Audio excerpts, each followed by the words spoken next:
Continúo por acá, dejo el link a la primera parte en la descripción del video. Me preguntan qué pienso del conflicto en Australia, refiriéndose a las protestas en contra de los confinamientos y a la represión brutal de esas protestas.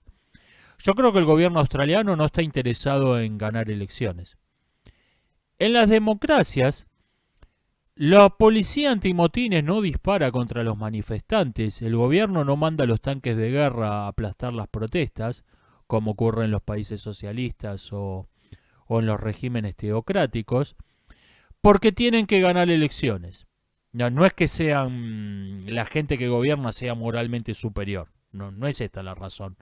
Lo que pasa es que si mandás un tanque de guerra a aplastar una manifestación no te vota nadie. Y por lo tanto, la represión de las protestas se tiene que moderar y tiene que tener una excusa. No pueden reprimir porque no nos gusta lo que dice la pancarta.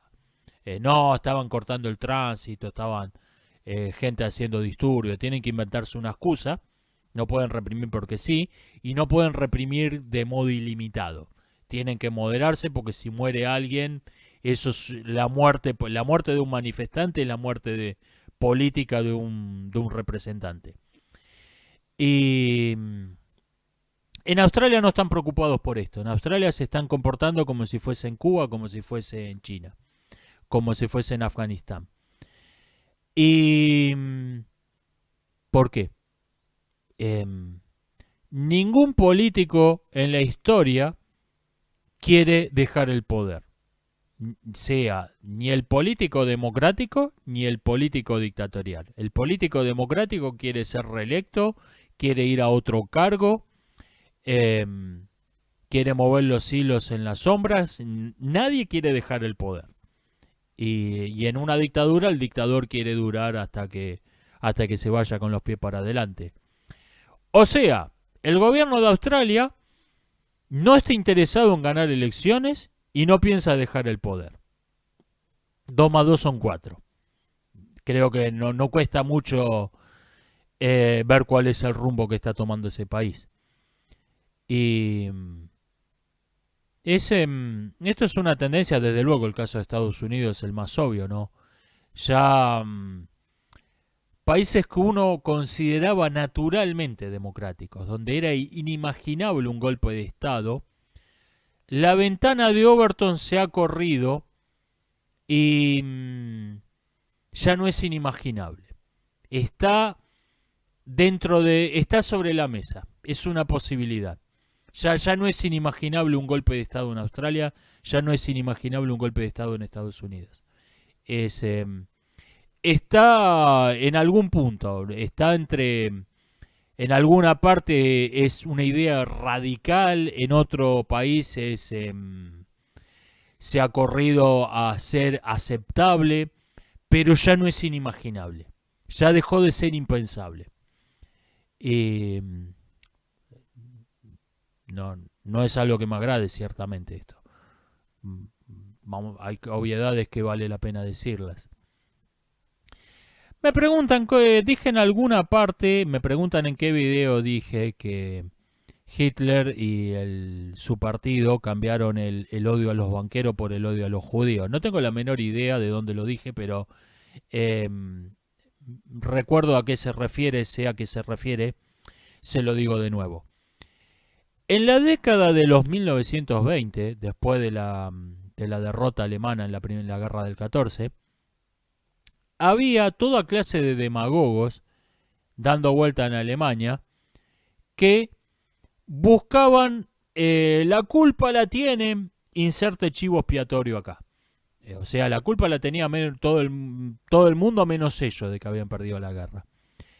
Y un elemento común era hablar peste de los banqueros y los industriales, y los malvados banqueros y los industriales, y después añada los franceses, los judíos, la masonería, añada el grupo, añada el chivo expiatorio que usted quiera. Hitler aparece en esa turba como un demagogo más, con una peculiaridad.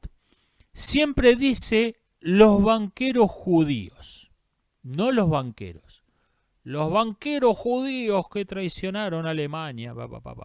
Los banqueros judíos, los banqueros judíos, los banqueros judíos. Cuando se consiguió una base de seguidores, invirtió el orden de las palabras. Los judíos banqueros, que no es lo mismo, puso el grupo demográfico por delante y la condición de banquero después. Lo dio vuelta. Y finalmente terminó con los judíos. Los judíos que tienen la culpa de todo. Y los banqueros arios son gente maravillosa. Los banqueros arios son gente necesaria para la reconstrucción de la nueva Alemania. Gracias a los patriotas banqueros arios.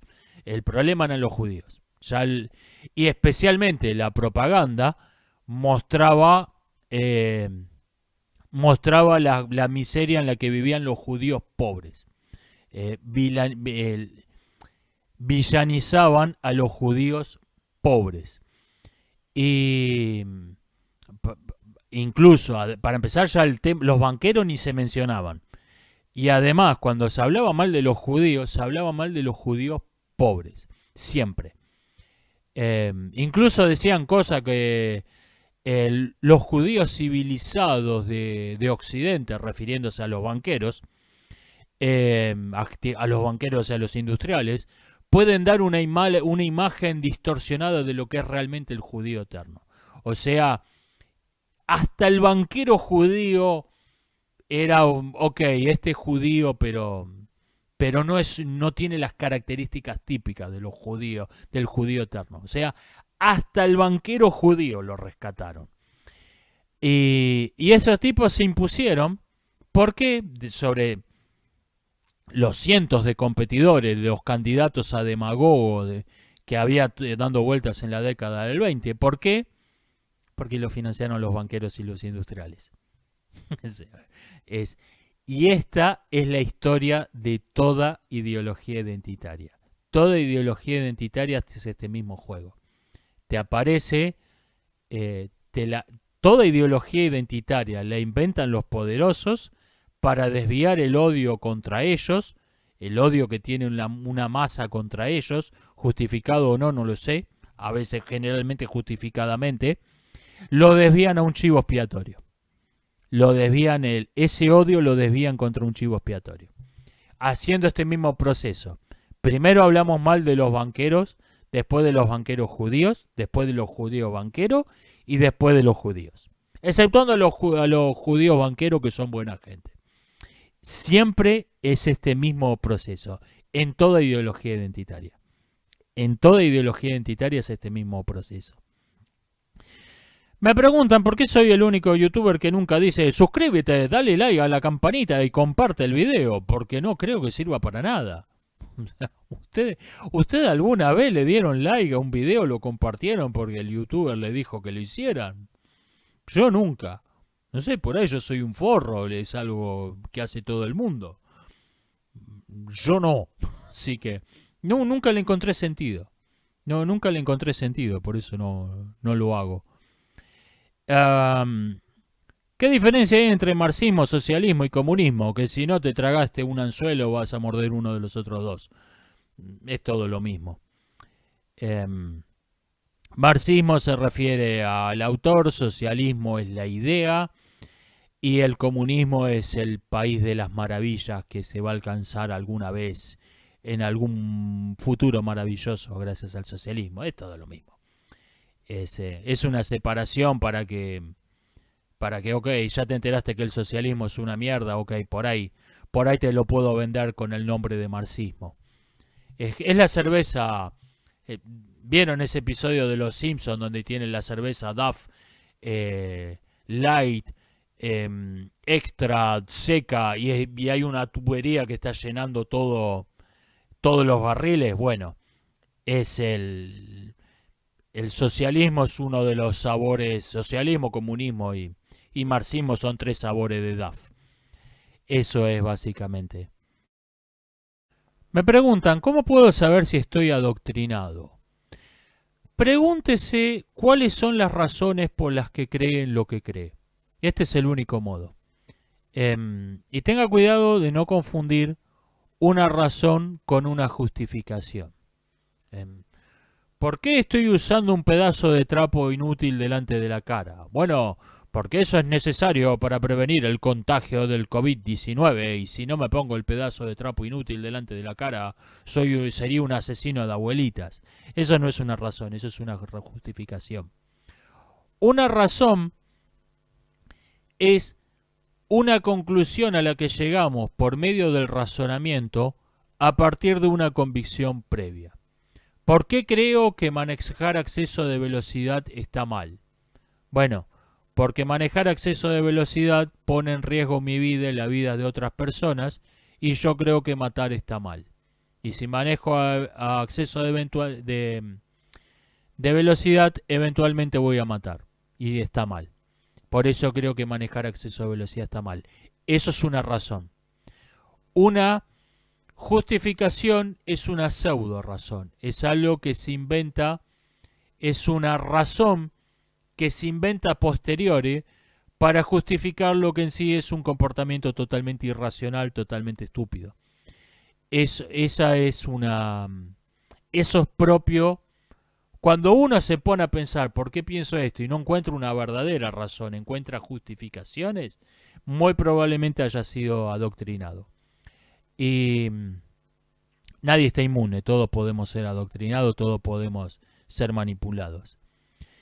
En otras personas, y digo en otras personas porque dudo que lo noten usted mismo, en otras personas se pueden dar cuenta que lo que una persona niega, una persona adoctrinada niega, lo sigue dando por sentado como un postulado tácito. Una persona dice, matar está bien porque tal motivo, y da una justificación. Y sin embargo, en sus argumentos, en su forma de razonamientos, sigue dando por sentado de modo tácito que matar está mal. Eso es propio de una persona que ha sido adoctrinada, que ha sido manipulada. Dudo mucho que lo noten usted mismo, pero si lo notan otras personas, va a empezar a notarlo con mayor facilidad de estoy siendo inconsecuente. Estoy dándolo, en este caso estoy negando lo que en otro caso estoy dando por sentado como un postulado tácito. Me dicen que el budismo acepta la violencia defensiva, por ejemplo los monjes shaolines. No en la teoría, que el cristianismo en cambio me dicen que dice si te abofetean en una mejilla ofrece también la otra. No en los textos sagrados del budismo. Creo que es en el Dhammapada, que en algún texto sagrado del budismo seguro, donde dice responde al hacha con tu aroma como el sándalo. Es más o menos la misma idea que el Evangelio expresa con si te abofetean en una mejilla ofrece también la otra. Lo que pasa que tuvieron que aceptar la violencia defensiva, como tuvieron que aceptarla los cristianos con una actitud de kantiano caribeño. Que los principios están muy bonitos, pero la realidad es la realidad. Vos pensás que no, la violencia siempre es mala, incluso la violencia defensiva. No se debe tener más que compasión y empatía para todos los seres y no hay que ofender a nadie ni con las acciones ni con las palabras.